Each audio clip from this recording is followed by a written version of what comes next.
Las recientes elecciones catalanas no han arrojado un contundente resultado a favor de la declaración unilateral de independencia por parte de los llamados partidos soberanistas. Sin embargo, sí han servido para que casi 2 millones de catalanes mostraran su abierta disconformidad con el encaje que actualmente tienen dentro del Estado español.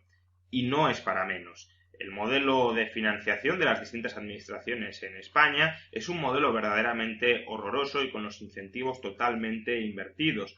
Es un modelo que, aunque predica descentralización en base autonómica, en realidad es un modelo muy centralizado y además centralizado de una manera bastante perversa. Los dos mecanismos por los cuales el modelo de financiación administrativa territorial están en realidad centralizados son básicamente los siguientes. El primero es que el gobierno central sigue manejando una cantidad bastante sustancial de recursos propios.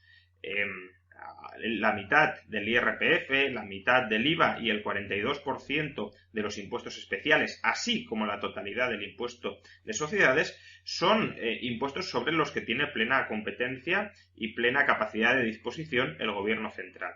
¿Esto qué significa? Pues que si el gobierno central recauda, por ejemplo, 100 euros a los ciudadanos de Madrid y luego simplemente devuelve en forma de gasto público 30 euros en los bienes y servicios públicos provistos por el Estado para los madrileños, eso tiene como consecuencia que 70 euros quedan fuera de las manos de los madrileños a pesar de haber sido ellos quienes los costearan. Por tanto, por la vía de los ingresos y los gastos centralizados, que todavía siguen siendo muy sustanciales dentro del Estado español, obviamente existe la posibilidad de que algunos ciudadanos estén pagando muchos más impuestos de los que finalmente recuperan en forma de bienes y servicios provistos por el sector público. Pero es que luego existe otro factor por el cual las administraciones descentralizadas, las administraciones autonómicas o municipales, están tremendamente mal financiadas. En concreto, las autonómicas se sumergen en lo que se conoce como sistema de financiación autonómico, que es un sistema que aparentemente, como vemos, les otorga la mitad de la recaudación del IRPF, la mitad de la recaudación del IVA, el 58% de los impuestos especiales o el 100% del impuesto sobre la electricidad, el 100% del impuesto de matriculación, patrimonio, sucesiones, transmisiones patrimoniales y actos jurídicos documentados, etc.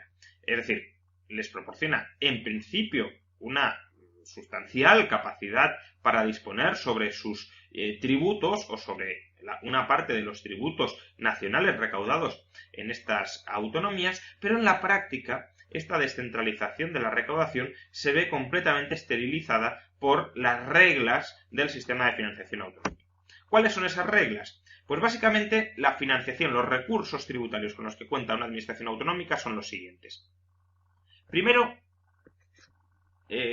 tenemos los ingresos tributarios reales, los ingresos tributarios que verdaderamente se recaudan en función de estas partidas que hemos comentado, del 50% del IRPF, del 50% del IVA, del 58% de impuestos especiales. Y luego tenemos una partida que son ingresos tributarios normalizados, que son aquellos ingresos que si todas las autonomías tuviesen la misma estructura impositiva, se recaudarían en esa comunidad autónoma, en ese territorio gobernado administrativamente por esa comunidad autónoma, y de esos ingresos normalizados, de esos ingresos tributarios normalizados, el 75% se colocan a un fondo común que posteriormente se redistribuye entre todas las autonomías según los criterios de gasto necesarios, apreciados por unas reglas supuestamente objetivas, pero que en realidad tienden a ser fruto de la negociación política partidista para financiar más a unas autonomías u a otras. Por tanto, de los ingresos tributarios reales, prácticamente el 75% lo pierde la comunidad autónoma que supuestamente tenía que gestionarlos. Y luego se le devuelven en forma de ingresos transferidos por ese fondo común de ingresos autonómicos, se le devuelven a aquellos ingresos que se suponen necesarios para cubrir los gastos que supuestamente ha de tener esa autonomía. Y luego hay otra serie de fondos, el fondo de suficiencia o el fondo de convergencia, que son fondos nutridos con recursos propios del gobierno central, supuestamente para terminar de ajustar las diferencias de financiación entre autonomías. Pero la parte clave es esta.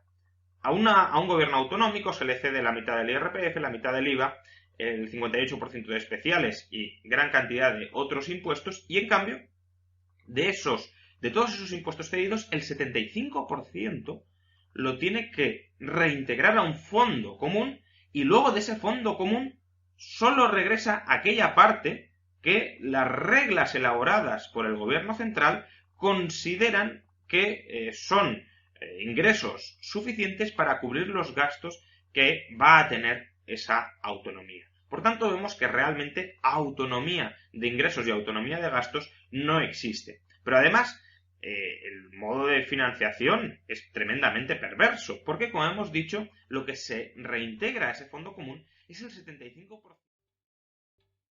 ¿Te está gustando este episodio? Hazte fan desde el botón Apoyar del podcast de Nivos. Elige tu aportación y podrás escuchar este y el resto de sus episodios extra. Además, ayudarás a su productor a seguir creando contenido con la misma pasión y dedicación.